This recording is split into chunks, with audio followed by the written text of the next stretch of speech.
people here sitting next to each other.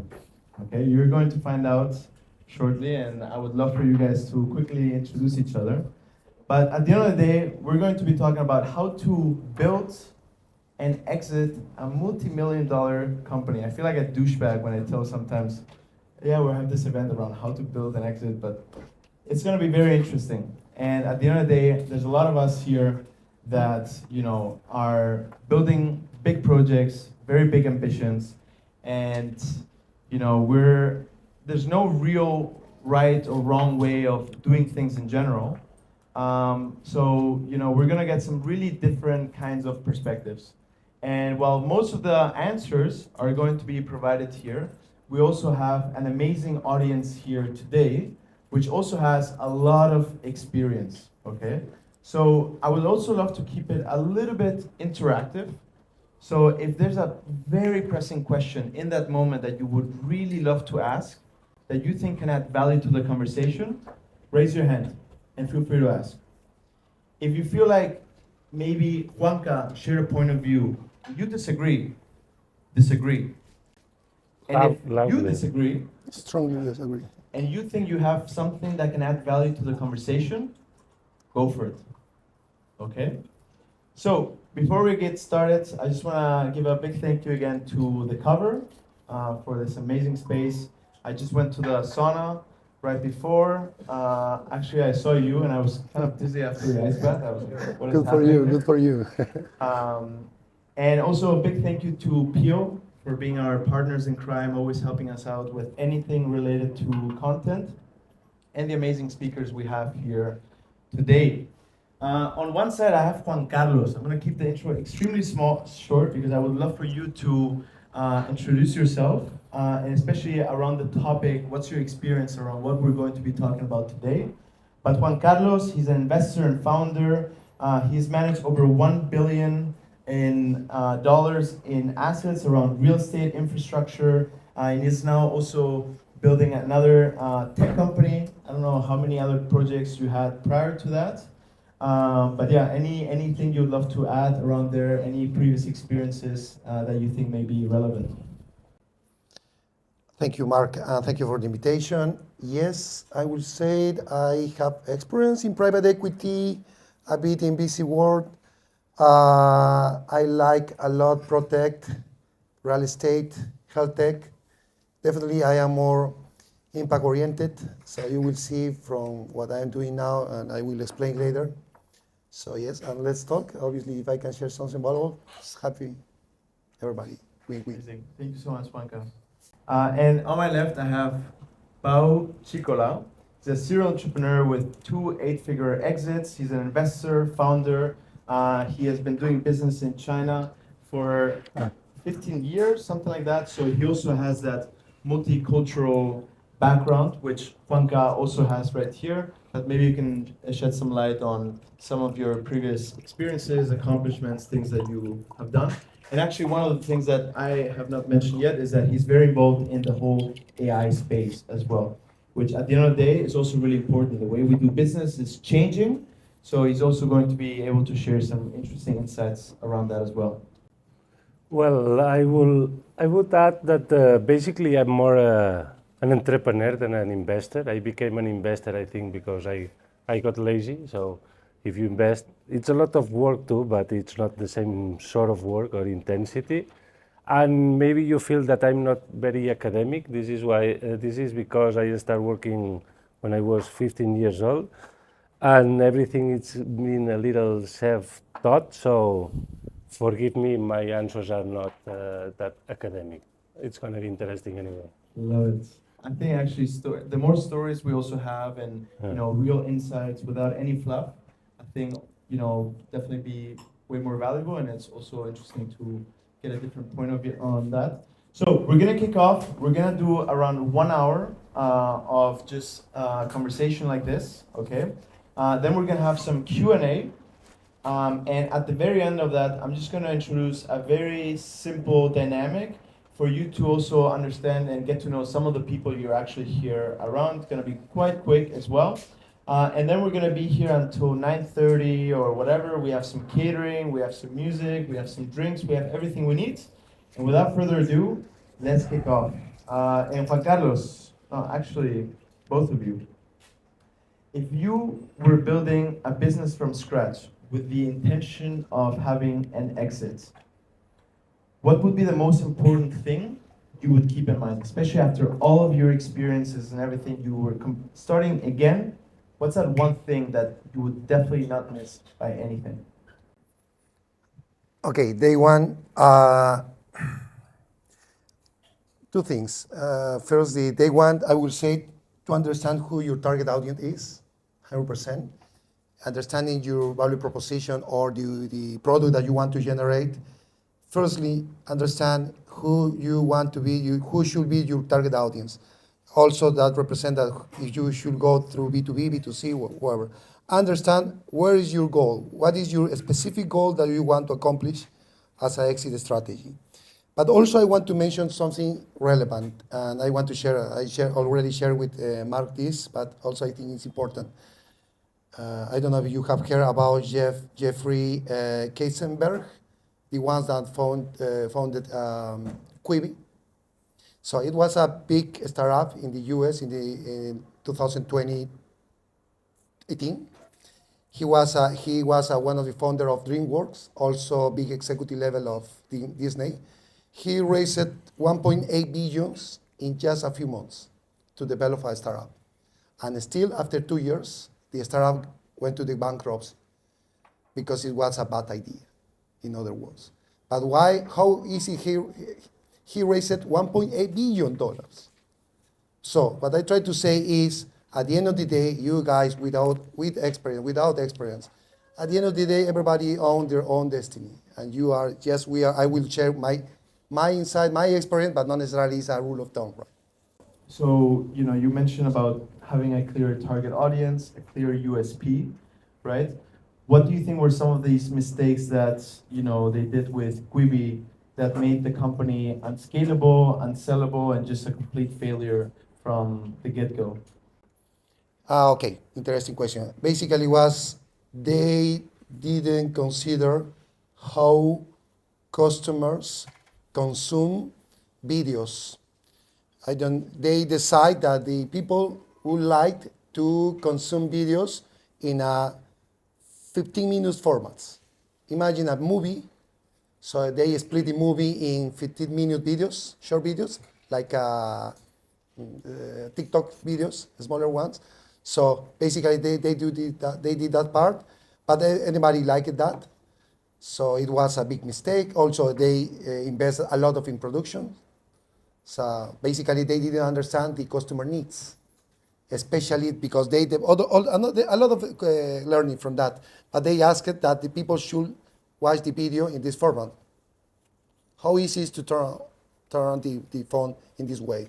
They thought that it would be easier, but apparently the user didn't like that. So I would say understand the customer needs.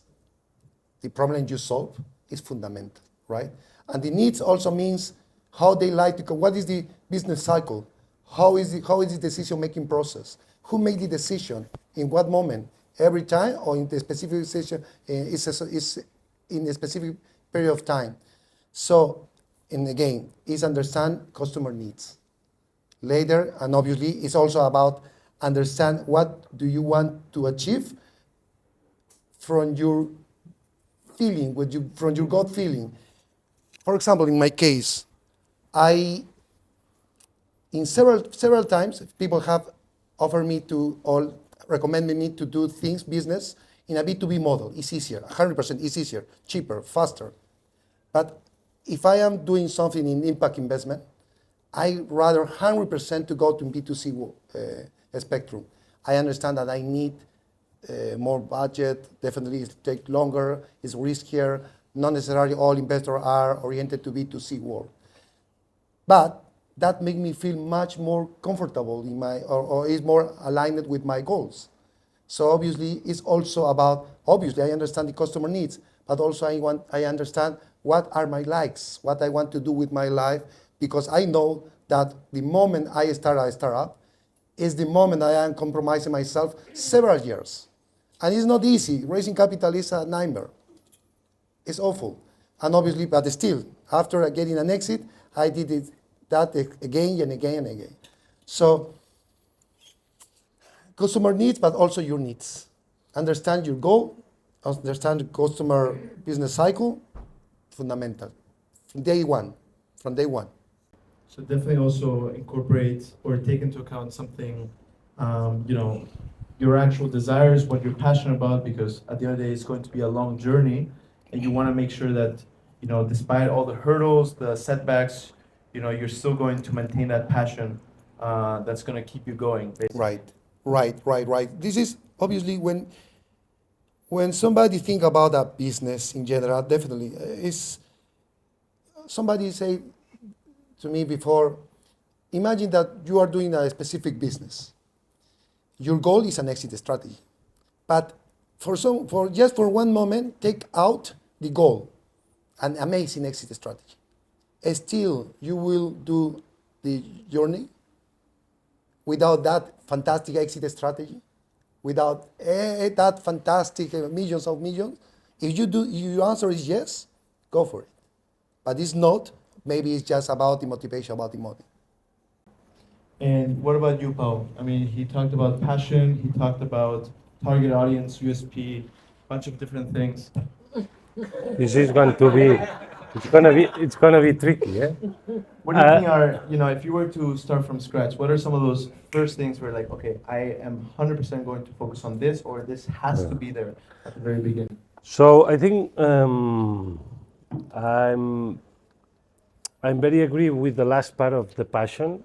If it's in the beginning, if it's your first business, I don't think on the exit. The exit is gonna come eventually. It's not a thing. If it's, of course, if you've done 3, 4, 5 business, okay, your mindset changes, and then you are thinking more in numbers. But the first one, it's all about the passion, because to start a first business requires so much energy that if you are thinking how much this is going to give you, I don't think it's the right, at least not the only right goal. Of course, we do this for money, but you have to find something else. So in the beginning is, how can I scale it, how I can achieve my best team to help me to do it, because nowadays you need a very good team, and this is a thing that I think is going to come more times this afternoon about the team. And it's going to be very tough, but try to have a little fun, because otherwise it's going to be even tougher. So what I would say is this, the numbers, if you do these things properly, you work hard and you work with passion and intensively, I think the numbers comes alone and the exit come alone. The first company I made, I never thought I would sell it. And one day you sell it, and then they say, okay, and now what? And then I think that day I become more like cold in business, because I lost my first love, and I sell it, and I sell it really bad. I sell it really cheap. It was like, what the fuck? It's the first one, and I'm selling it as worse as I could. What are we talking like? Huh? 50 million, 50,000? We are talking less than a half of the price. So, and it's your first love, so it was hard. Anyway, I would focus more in what made you to start this business in the beginning, and keep doing, and the exit is going to come along. And so let's say you follow these steps, business starting to look good, and you start considering kind of like, oh, maybe this is something I could potentially exit, or it can be really big, What are some of, especially you as a, investor, serial entrepreneur, also coach as well, and mentor, what are some of those critical mistakes that some people do when it comes to, making their company unscalable or even unsellable? My mistake was getting attached to this. So the worst sell I ever made was my first business. And my main mistake was that I was too attached to it. So I tried to keep it alive and keep it running when I had amazing possibilities before. And then because it was a business based in China, so the China market started to slow down, and my relation with my CEO wasn't as good as it was before, and I had to take a decision. Then I sell in the worst time possible. So I would say the first one was getting attached. But even though I don't regret it, I learned a lot. But I would say this one. Please, Jita. Attached. Is that just attached because you were getting obsessed, addicted, or to the daily operation? No, attached because it was my first one and I didn't want to sell it. So it was like, no, we can find another way. And at the end, the decision was, or I come back to China and I stay there 6 months to 1 year to understand what is going on and fixing it, or I have to sell it. And I didn't want to come back to China. I was there 7 years and I say, no, fuck it. So I sell it, and I sell it in a very low price, but yeah. That was the second part of my question. And attached could be like an element of mental fatigue. So were you just tired of doing that? No, it was just a romantic thing to keep the first one forever, and yeah, it just was a romantic thing. Nothing about, because I wasn't working in that project anymore. Sometimes I just check the numbers, give some ideas, but I wasn't in the day by day. So it was more a romantic thing, yeah. Now, you said that you sell the company for half of the price. Well, I think less, because then there is another thing here. How much is the price of a company? And then it's, you know more than me about that, but it's very difficult to do a scientific. Everyone has his own way to do the price. So Actually, I was going to ask you about the recommendation, or I mean, because you learned, I guess, from that experience. Is there any recommendation you can give us about if you sell your company, do this or do that? well, never do it on a rush, as I did. You know that I need to sell, or otherwise the business is going to start going down. And if you are selling with your numbers going down, is the worst thing you can do. So try to avoid the rush and have very clear everything of the company at that moment, and very clear numbers. If you have a lot of procedures, it's better, because then the investors understand very fast the company. And this isn't a thing that happened to me, but sometimes I've seen that the company depends too much on the owner, and this is very dangerous. The company have to depend on the team that is inside the company, never the owner, you know? If I could add something. That means they generate transmissible assets. When the owner or the founder become the only one that can lead the business, is a big problem. Obviously, it's unscalable. Transmissible asset means develop a team, operation, product, obviously methodology if you want. Technology, maybe. Technology, 100%. 100%. Something that I would like to add when we were talking about passion. Probably I mentioned the passion, but definitely I need to discriminate two things. Personally I follow, and I always advise my coaches in this way. There are 3 ways to make business in general. You follow your passion, but not necessarily your passion is going to make you money, give you money, or generate money for you. Not necessarily passion means that you are really good following your passion. The second way is how you really make money, good money. The way how you generate money. That not necessarily is your passion, as I say. And the third one is what you are really good doing things, whatever you want to do. So 3 things. What you are really good doing things, the people are going to appreciate a lot. For example, coaching for me is interesting. I love to do coaching, but not necessarily is a good business for me. What is my passion? Passion probably is Equanima, my emotional intelligence startup. But what make me money or give me money a lot is probably my real estate business. So obviously, it's super nice to just merge all these things in this is Ikigai method. I don't know if you have read about this, but I believe in that 100%. So this is what I try to do always, and this probably depends on you guys. I am in my 40s, so obviously I am not just right now following my passion. Yes, I have accomplished a few things in my life, so now I can decide easier, probably a few more steps of you to make more mindfulness decision. So just that, and about what you say, the evaluation, just to complement that, yes, I would say depend of when you have a really good data room, means good solid finance, IPs, trademark, whatever. So obviously it's easier to evaluate a company. And obviously, if I can say something related to when is the right moment to sell a company, I would say when you are in the best moment. That's it. But still, a big parenthesis. If it's your passion, are you going to sell your passion? Are you going to sell the ones that make you a lot of money? It's a very personal decision. One of my first business, I remember developing everything nicely. From utilities, from everything, I developed my business. I hired the best people, and I thought that would be my business for all my life. But somebody came and said, I would like to buy your company. I sold the company in just one day, I think so, something like that. Because it was about money, honestly, in that point. And obviously I understood in that point that also real estate wasn't actually my passion. Wasn't a good way to make money. So we talked a little bit about procedures, we touched on frameworks, and you started hinting also towards, systems, teams, and things like that.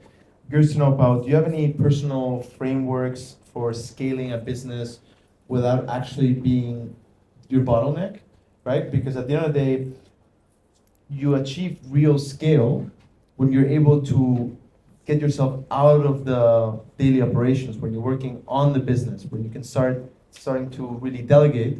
And at the end of the day, on top of it, no one is going to buy a business if the business is fully dependent on yourself. So I'm curious to know whether you have any, scaling frameworks to really get yourself from working in the business. That's a tricky one. What I would say is, in the beginning, you hire people that knows how to do the things you don't know how to do properly.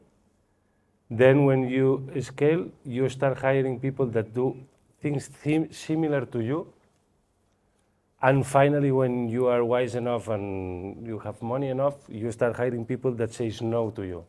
And then for me, it's when you hire these people, then it's when you are really delegating and having a team that is talking like face to face to you. And this would be, which I would say is my system. I don't know if it's your question. But you hiring people that say no to you? I mean, in the beginning, you hire people that, okay, I need someone in numbers, I hate numbers, but I need to do the numbers, blah, blah, blah. Because when you do a startup, you do almost everything. And then the first thing you hire is someone that do the things that you are seeing that you are not good enough. And then when this happens, the company grows, and then you cannot do everything you know how to do. So you start hiring people that do similar things to do that you cannot do anymore, and you keep the ones that you think you add value, no? But these people normally challenge you, but not that much, because you are the one that knows more about everything. But when you have money enough, you can hire these people that have different ideas than you, and is in your same level, and then is when you are really delegating, because one of these guys is the guy who is going to be the next CEO, and then you can step back, and the company doesn't depend totally about you.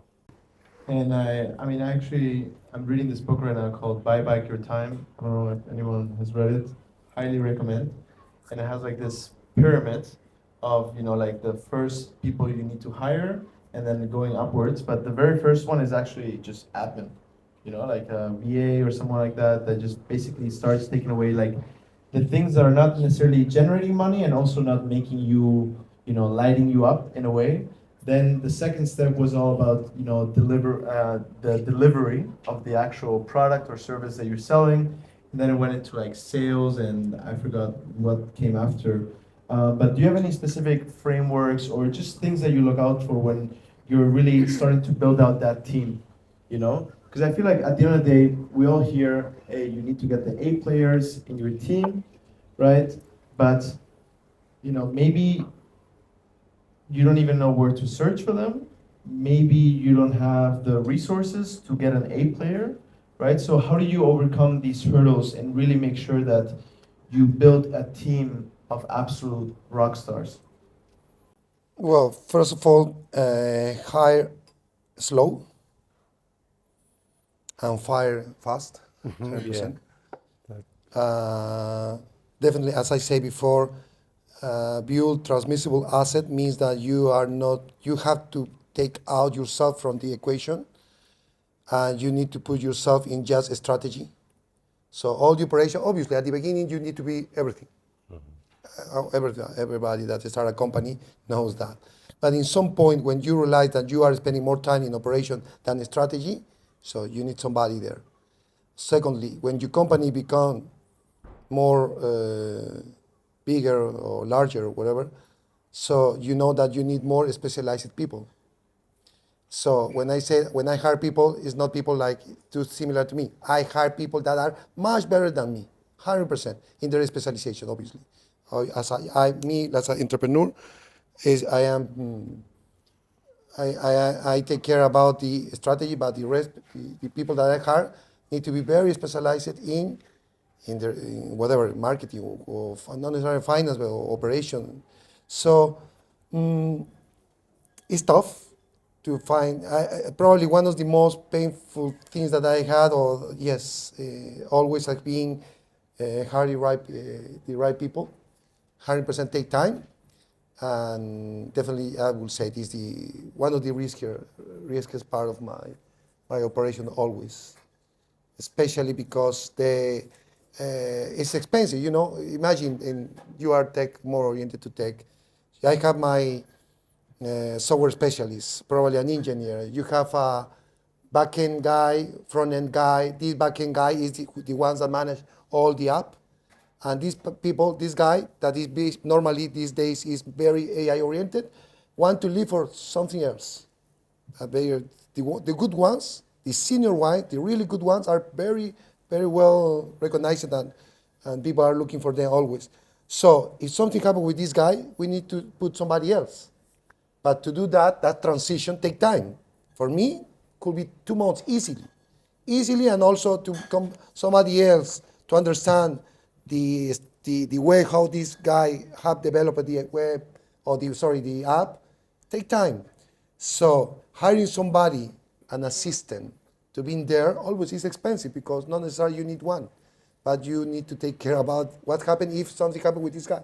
So taking care about the relationship and how you motivate your people, offering probably stock options or phantom options in the worst case scenario, is fundamental as well. So the strategy, how you hire people, is fundamental. In that moment, I would say transmissible asset, again, being clear that you have a very stable KPIs, obviously the right moment to scale or to raise more money, right? So, I mean, there's two things here. One is, the incentivization. I don't know if that word is even right. And the other one is more like the actual management, right? Okay. I personally sometimes feel like, there's maybe, I struggle with defining very clearly the roles or assigning the right KPIs or just giving them the things where I know that they're going to execute those things. And I don't have to be behind those people or, it's just like, I feel like a lot of these things are like, hire fast, slow, fire fast, whatever. It's these amazing buzzwords, but I want to dive a little bit deeper into it. Like you have defined who you want to hire, right? First things is, what are some of the ways in which you can bring in the top talent? And then I would love to dive a little bit deeper into the actual management part, really getting the most out of the people in your actual team, right?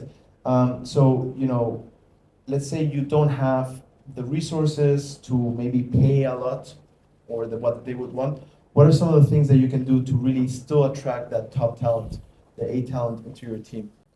Okay, first of all, depend on the startup, obviously. For example, I want to, in this case, one specific case, health tech. Obviously, we are still talking about an app, so you need a CTO.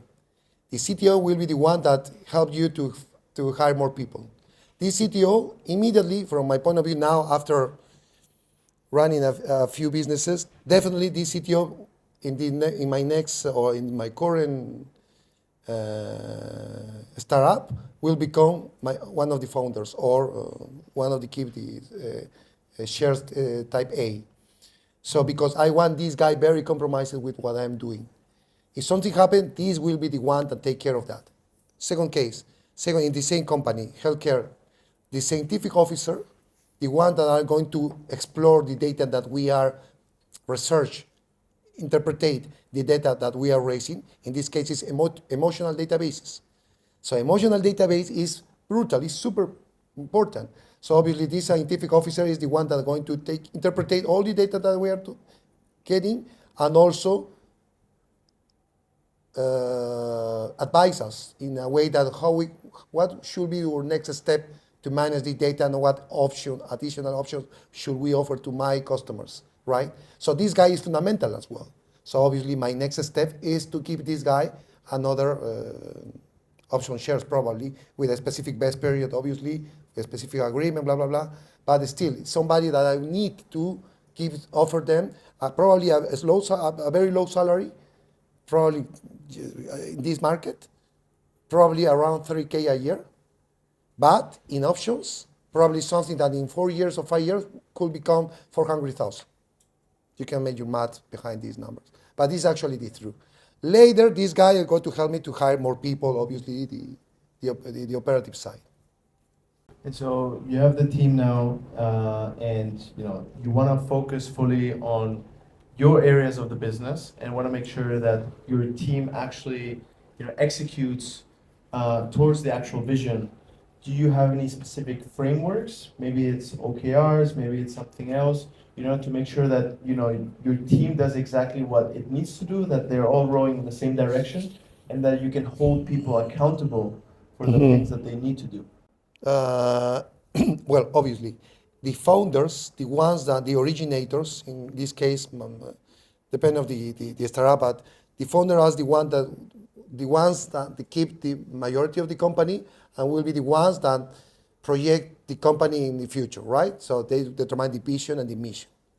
Okay, from that point of view, I start generating whatever I want to generate. Ads, obviously some components about my ads, what is my value proposition that make me feel comfortable, and obviously I generate some value to the users. That's it. So I generate things. Later, next step, in a weekly meeting, I share this with the key players. And obviously, the key player will say, the CTO will say, Juan Carlos, this thing that you want to implement is very risky. Firstly, we need to spend 2-3 months implementing this, because this could include, for example, in emotional databases, could include SQL services that could become very expensive, and also probably AWS services that also, because AI oriented, we need to storage the data properly, could become super expensive. In a way that still you have one customer without necessarily generating income, but still it's expensive to storage the data. So the CTO is fundamental to give me that feedback. My idea, my brilliant idea, probably in the future, with a lot of potentiality, could become executable, impossible to execute, because that technical constraints. Later is marketing. For me, it's a team. My team is marketing. In this case, is scientific officer, because he's the one that back all the information that we are getting, the CTO, and obviously the product officer, and myself as a CFO. The product officer also is the CEO. So we meet, we share our insights, all our experience, what we want to take this up for the future, and later, obviously, the CTOs or executive level will delegate the execution part, and we will follow that through different tools that we can find easily. And what do you think? Anything you'd love to add on the management side of things? And then combined with that, when do you know it's time for you to step out of the actual operations? Is there a specific moment, specific milestone you wait for? Well, I think it follows a little bit what I said before.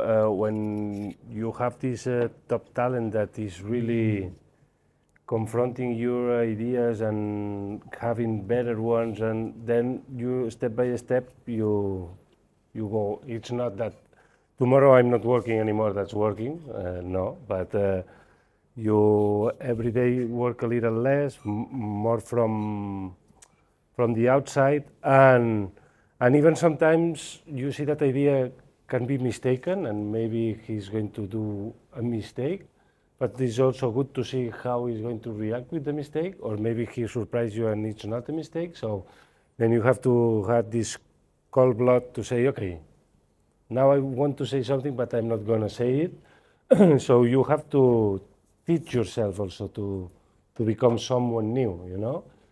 And you stop like commanding people and you start challenging them. Like first you were saying, okay, we need to face these customers or do this product or whatever, and now it's, okay, could you increase 50% revenues in 2 years' time? How you would do it?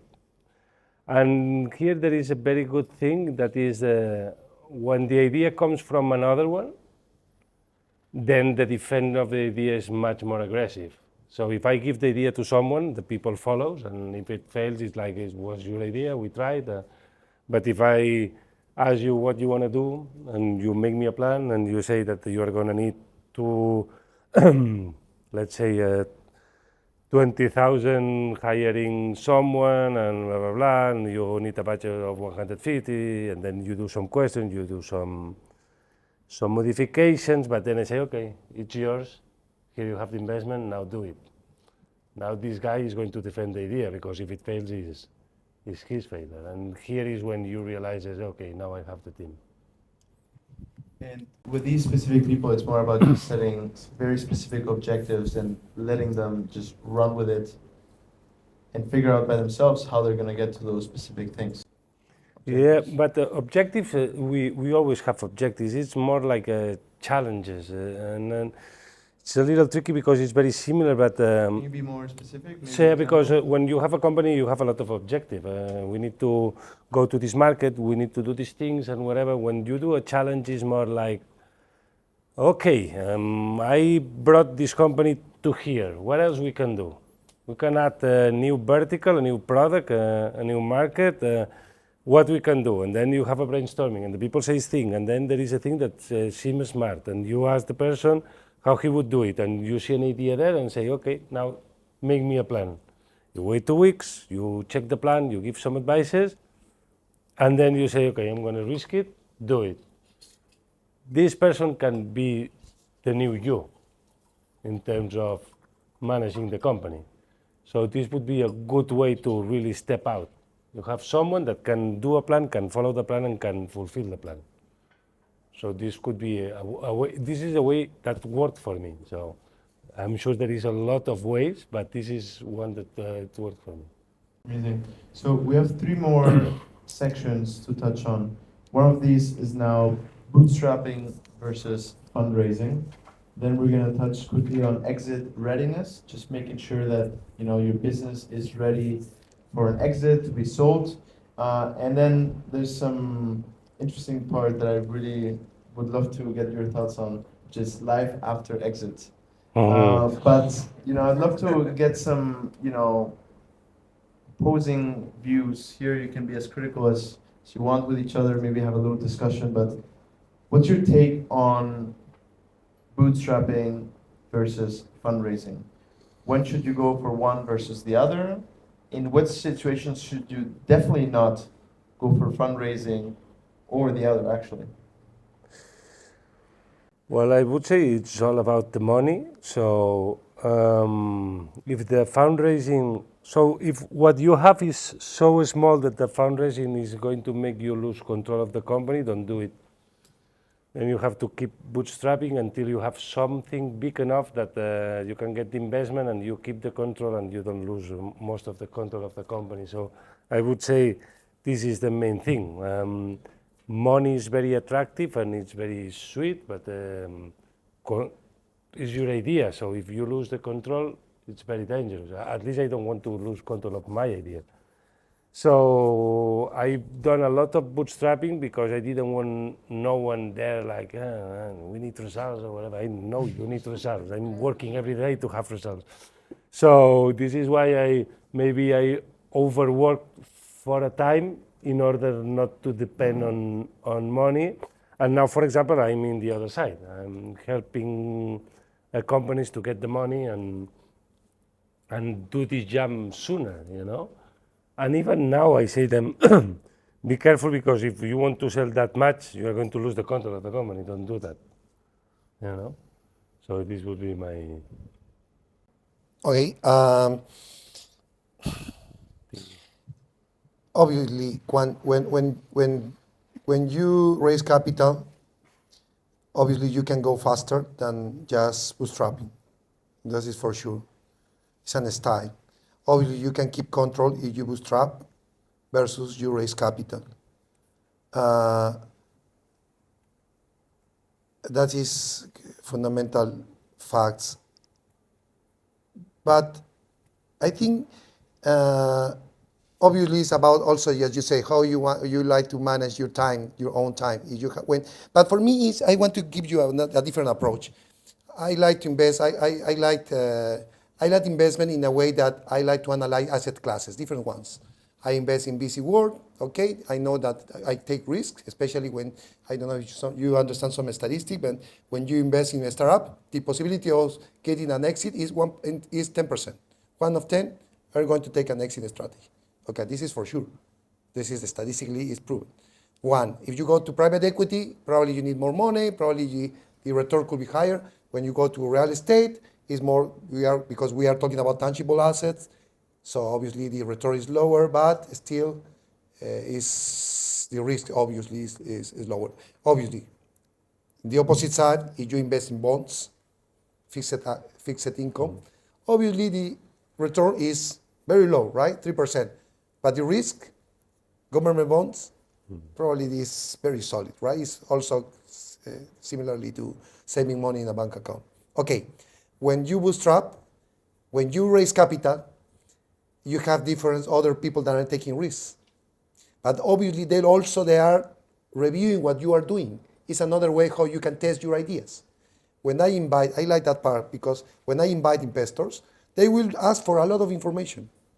And I will if I have some mistakes in my financial projections, maybe in whatever I'm doing, they will see and they will say, hey, this is a mistake. And I need to solve. Thank you. Otherwise, who will tell me that? If I am bootstrapping and I am the owner of my company and nobody pay attention to what I'm doing, or maybe I was wrong hiring some people that they're supposed to help me to recognize some things. So for me, inviting people to invest in my company also represent another way how I mitigate risk. And for me, especially in the VC world, mitigate risk as soon as you can, as soon as it's possible, and also as much as you can. For me, in other words, you can bootstrap, but if you have the money to bootstrap, from a risk perspective, I rather to diversify, and with the same amount of money, I invite more investors, so I am mitigating the risk and probably maximizing my potential exit strategy. Make sense? Do you recommend different? And I would, I'm It's very a agree. styles, I'm very agree with that, and I would add that the bootstrapping is when you learn a lot about the company, how it works, and how to do it. So sometimes it's the timing, it's proper. Yeah, I mean, because imagine if you raise 400,000, that means a lot of new people, not a lot of new things that you are gonna do. So you must be capable to do them. Yeah. So try the right time that you feel prepared and with the right money, because maybe sometimes it's better to start with 200K, even you can get 400K, and do one step forward. And also very important thing, who is going to invest? It's going to be a silent one, it's going to be someone that is going to give me market. So this is a very good choice too, and always is better if the investor gives you something, add you something. More than just money, yes. Yeah, because yes, if it's just money, it's people that do silly questions and try to push things or give silly ideas. And right. If you do a lot of people and they don't have any kind of decision or vote, okay, but if it's someone that is going to put 200,000, it's better that knows a little bit where he's getting in, and if he can give you some advices or whatever, it's much better. Right, agree 100%. As to complement what you are saying, Yes, it's important to select a good investor. I know when we are founders and we are raising capital, the point of view normally is that you asking for investment, right? So your position is like you are here and they are like at their goals.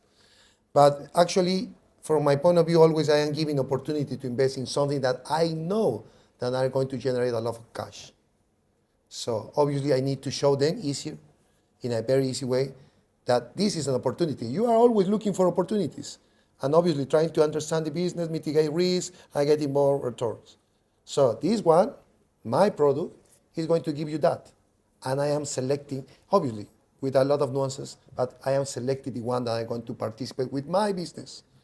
And obviously, losing control is a big mistake. Always is a big red flag when somebody want to review things and give you some opinion. No.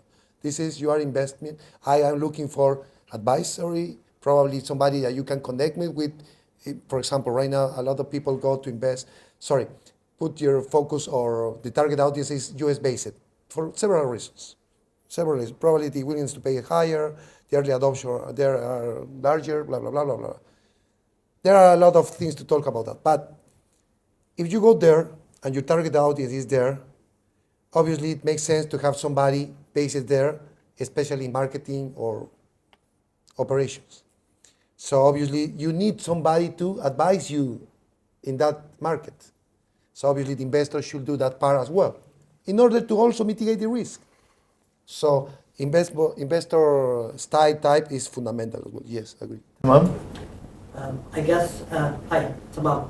I guess the other side of it is the double-sided coin, right? So bootstrap until you require investment to scale fast, right? Which is the middle ground, and that is because the idea of not looking for investment and only bootstrapping is wishful thinking for people that really need the money in order to move. But then it's also a question of when to find that right timing. And so the combination of what the both of you gentlemen are describing right now is also a scenario where you bootstrap it up to the point that you can prepare it for scaling or going to market, and that is when you need cash fast in order to get there.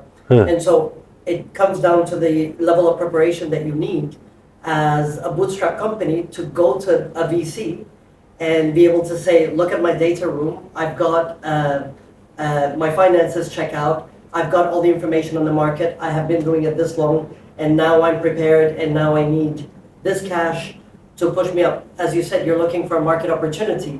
And so as a VC, when you're looking for this opportunity, you really want to invest in something that you kind of hope that you're not going to lose money on.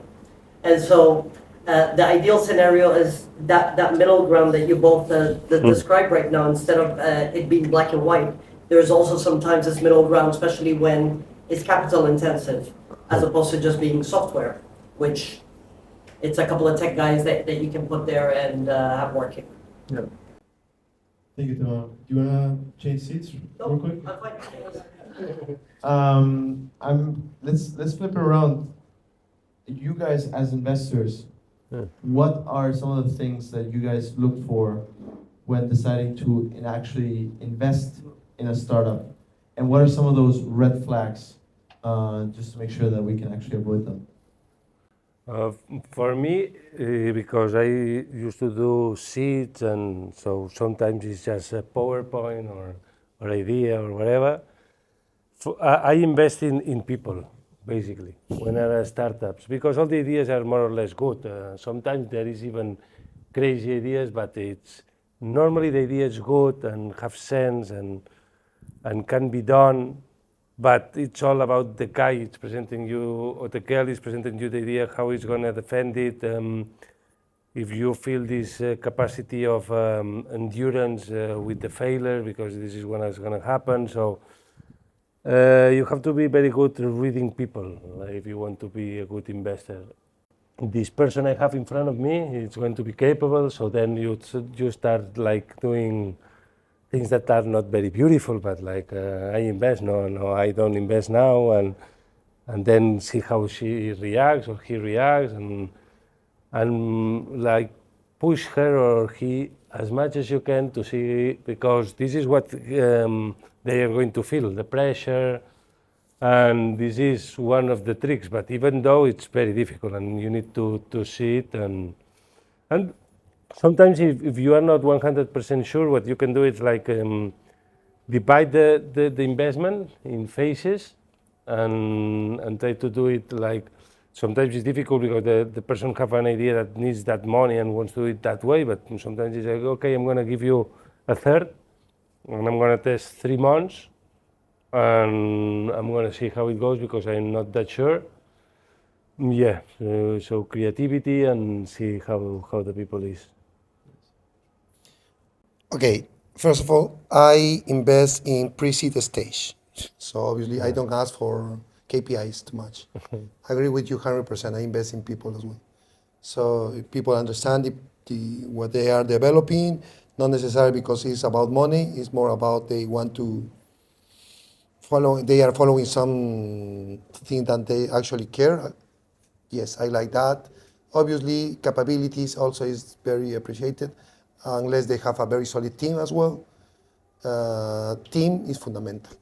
I ratify what you say. And obviously, for default, you need to review market opportunity, value proposition, the classic things that everybody needs to see, right? And just that. People, And then- especially in pre-seed stage. In VC world, venture capital is obviously is completely different story.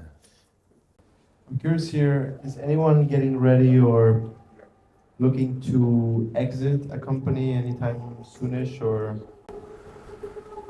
I actually got a letter of intent 4 days ago, and I just remembered what you said about your baby. I call it my daughter, actually, not my baby, but like, what's the same?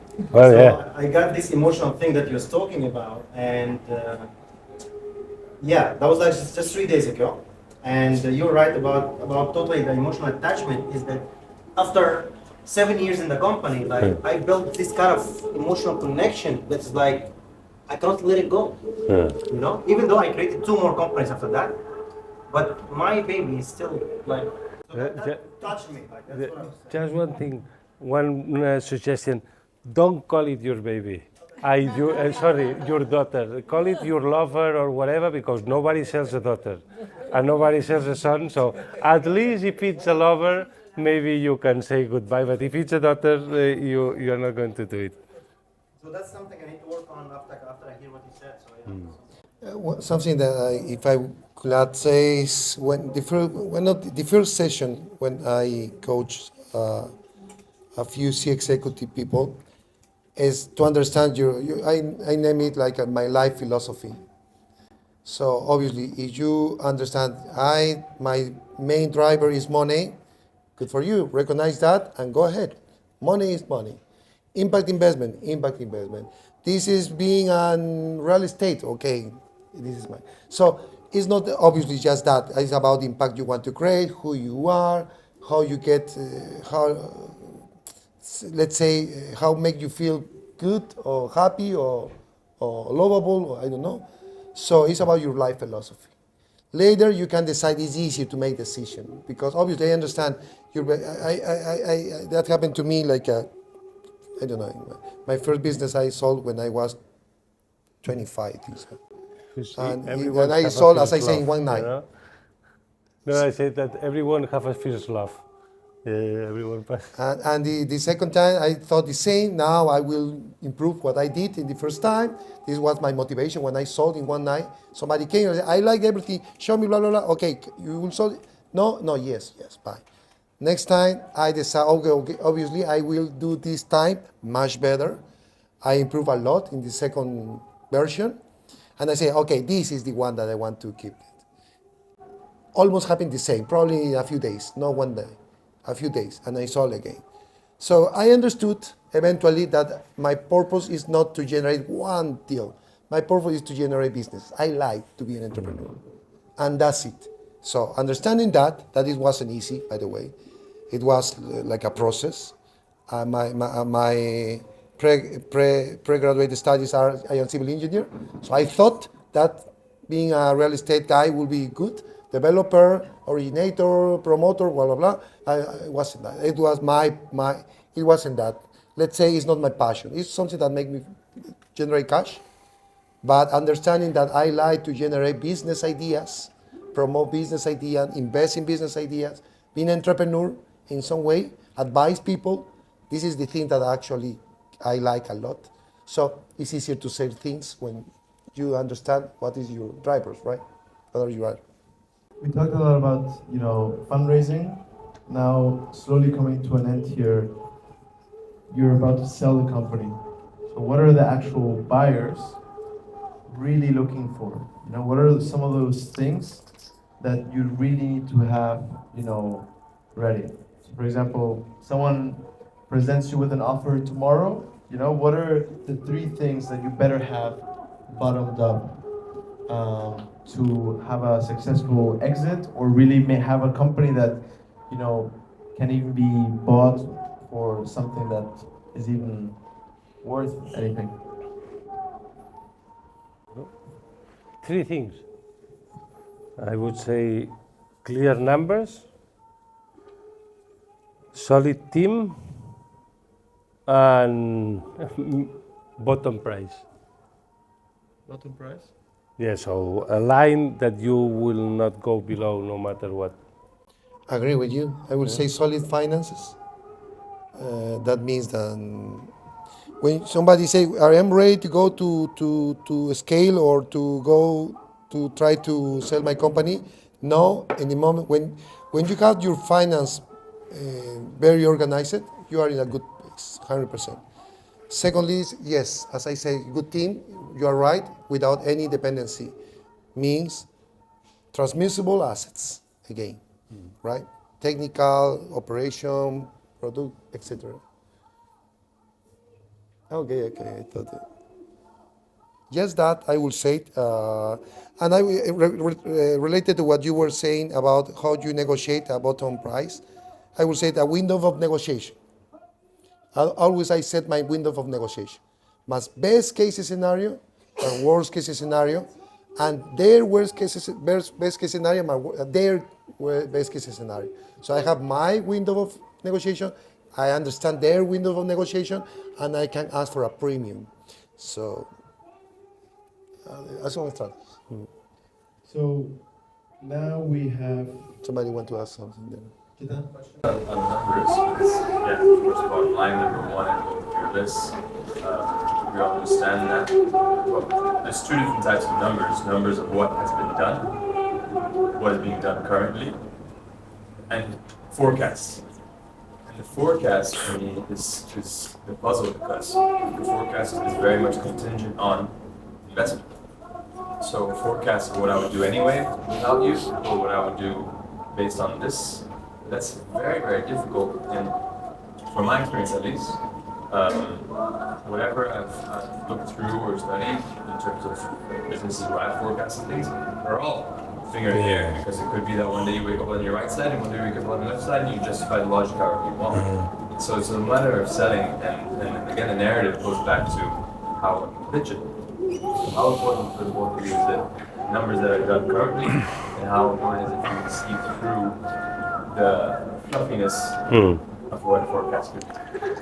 Well, at least when I say clear numbers, means that if you are negotiating your business and someone finds mistakes in your numbers, you are screwed, because first that the people scares a lot, and then it's because you made a mistake in a very basic part. But when it's forecasting, man, this is like 5 years. In 5 years we will be 5 years, and then appears Trump or whoever, and all goes to shit. So it's more, for example, that you can show that you have a very powerful net.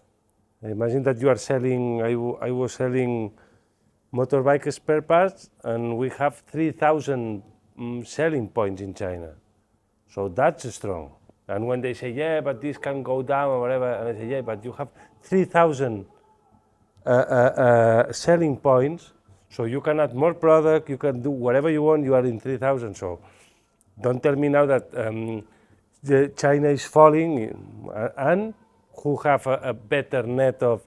So that numbers are the important ones. So you need to interpret your numbers, defend your numbers, not in a forecast that is something what it's real. And it's very difficult to have 3,000 selling points in China. So these are the things you are going to defend, because in the other side, from the start of the negotiation, they will try to diminish your business and say, oh, that's it, that's not that good, it can be go down, because they want to pay the minimum possible. So you have to do the other thing and say, what the fuck are you? So this is the real fight, you know, and the numbers is where all the fight is in, you know, because about the product and the philosophy of the product or whatever, this is nonsense. It's the numbers where you can, all the fight is going to be at the end in the numbers. So you have to understand your numbers, understand what is strong, what is not that strong, where they are going to attack, because if they are good, they are going to attack there, and how to reply to these attacks.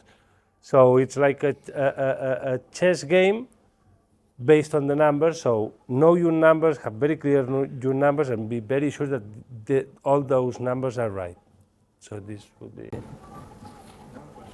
With your exit, did you negotiate it yourself, or you had someone helping you? I made the mistake to negotiate myself, yeah. Thank you.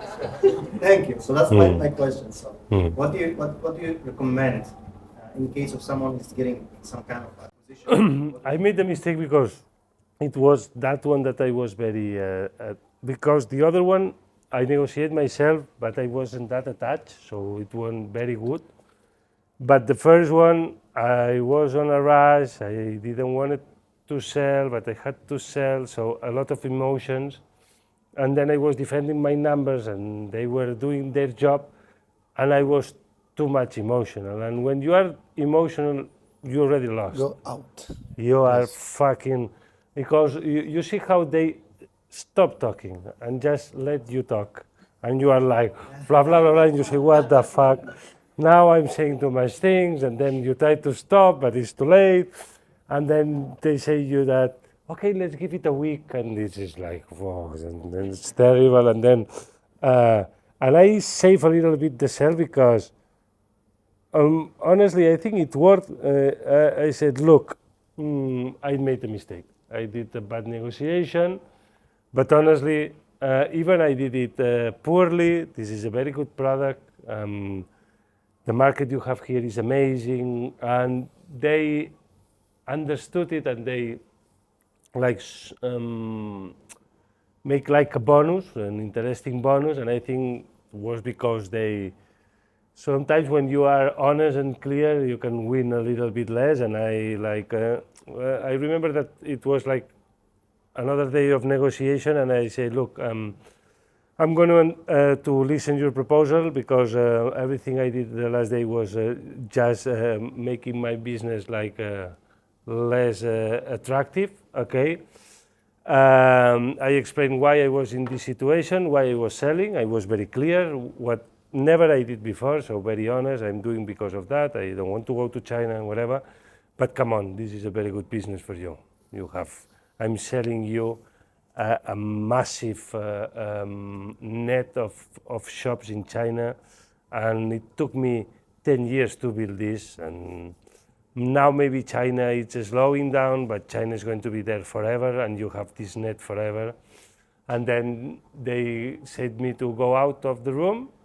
They took like 20 minutes, and they gave me like a plus, and then I say, okay, let's fuck it.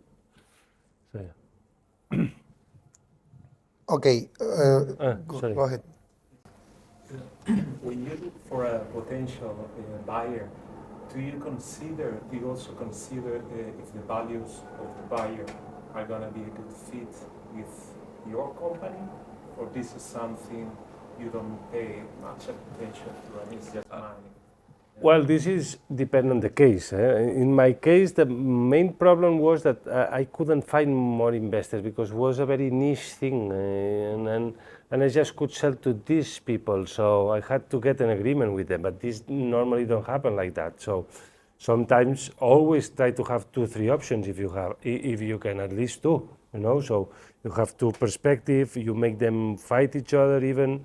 But this case was a very difficult case because it was or I sell or I keep it, and I couldn't keep it. So Just to add about your question, I will say depend of, for example, in my case, I have negotiated always based in the price point until I get my new business related to mental health wellness. Definitely is different, completely different. So definitely, I will. Obviously, I have thought about this, and I would like my business landing in a good hands in some way. But who knows? At the end of the day, who knows? Just about evaluation, somebody asked about evaluations. I am a specialist in valuation. I like to run valuation, and also I like to negotiate my business because people hire me to negotiate deals. So valuation is a very financial technique. That's it. And obviously, if you are looking for sell your company or an exit strategy, is in a moment that you raising capital is not an issue when somebody asks it. But if you are raising capital and you depend on the how much money you raise in order to how much you are going to grow, obviously this is a big mistake. It's not going to happen. But if you are in an exit strategy or you are going close to sell your company, at the end of the day, honestly, I also, a big caveat, depend on the markets. I have worked 10 years in New York City. Everything is very financial oriented. Everybody understands market research. Everybody understands growth rates, etc., etc. You can negotiate about the premium side or willingness to pay or will. The will is named exactly in finance. Yes, but in terms of market research, numbers, growth rates, it's facts. So in terms of valuation, I would say it is easier in a way that if you are obviously in a few years company with a few years and a lot of projection, right? It's similar to buy a hotel here. I had done the same deal several times. When I buy a team and this hotel in this corner, I ask for all the occupability rate for the last 10 years. And I see that consistently the occupability rate is 97%, 97%, 97%. The valuation obviously will consider that in the next 7 years will be 97%. Something appear, okay, the ayuntamiento is going to change the legislation. So now this kind of term will become something different. Okay, I can put that in a piece of paper and change that and become that and numbers. So similarly happen in startups in that stage, in an exit point or when the startup is getting sold. One, in terms of negotiation part, it depends on several cases. I would say my technique always is to understand who is in front of me several days before I am sitting down with that person. Because at the end of the day, the ones that are going to negotiate is styles. Some people imagine Trump's style. Do you think Trump is a good negotiator? it's not that. Honestly, completely disagree. I think that he is a bully guy. Yeah, He's not a good negotiator.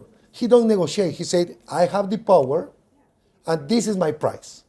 Take it or leave. This is not negotiation. That is not negotiation. Negotiation is when and we can discuss a lot about that, but negotiation is when you want to sell something and the other person is going also to get some value or a win-win gain in some way. Okay, this is not negotiation when somebody say, this is my price, take it or leave. I'm not negotiating. Okay, this is a completely different story. We can talk about a lot about that because this is part of something that I like a lot is to negotiate, especially close deals. I have done this for big companies and small companies as well. So I will say depend on who is in front of you. If you are negotiating with the Spanish people, honestly, here is more relative. It's when you show a valuation, people will say, okay, it's about what you say. The style, what you were mentioning, yes. When you go to the UK or London or New York City, where people negotiate different deals, it's a completely different story. Everything is related to your valuation, number, finance, statement, etc., financial statement, etc. You can put some numbers about the wheel, premium, etc., etc. You can discuss a few projections, yes, especially when the world is a little crazy, yes. But it's not too much. Honestly, it's not too much. Just that. Cool, amazing. I was gonna ask about, how is life after an exit? How do you manage that? You have an identity crisis. How do you manage your wealth? What is it like, Maybe you guys can share any personal experience, but let's try to keep this one short because I want to move on to Q&A. And we are, coming closely to that. Thank you, guys. Short. When you close an exit, you look for another entry. Is that short enough? Perfect, thank you, guys. No, but it's that. At the beginning you enjoy it and whatever, but then the people like us that we've been doing this for a long time is... the first time I tried to retire myself, and it was 2 years, and man, it was very tough. I wake up at 8 in the morning saying, and now what I do? Well, let's do some yoga. Huh? You do yoga, and then I read, and you need the action. So then I start studying and whatever, and look now I'm investing. So you look for another entry always. And I guess it's also a very personal thing, and it's also about understanding who you are, and I think it's just interesting because maybe for some people it's this goal, this destination. Yeah, but it's exactly when you get the goal that you realize is that is not the goal. So, and then you find another goal, and maybe one day you realize is that the goals just help you to understand yourself and be evolving, but the goal itself is like, I sell and now I have this money, and now what? No, it's not about that. It's like the process, the mistakes. For me, every year it's more like I remember a lot the mistakes, how much I learned, because the successes is like, oh, okay, yeah, success, okay, but nothing sticks, and with the mistakes, yes, and then I say, I want to make more mistakes. Where I can make more mistakes, and then you start doing new mistakes, and yeah. He's also a filmmaker.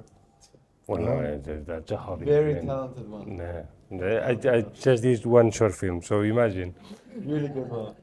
That's true. I don't know if you want to add anything. Otherwise, we'll move on to Q&A. Yes, what I can say? Oh, I would say depend on the state of your life. For me, I have to recognize that I am a risk taker, 100%. I have invested in different things, never in crypto, by the way. I am very financial oriented, so I need solid statements always. Could be different asset classes, could be currency, could be fixed income, obviously a stock market in a long-term version, obviously. I don't short. Obviously real estate, etc., etc. But also I had big losses, especially in currencies lately. With this 1.15 euro, I have lost a lot. And every time I say, okay, I need to give up and just do different things, but still I will say after several years, I have to say that I like to take risks in some way, inconsciously, yes, 100%. Later I am, oh my God, what I did. But in some point I take risks, part of something that I need to analyze, probably it's part of my traumas that I carry. Yes, just that. It's a very personal situation, obviously, and obviously it's nothing advisable or thing like that. Cool. All right. Thank you, guys. Thank you.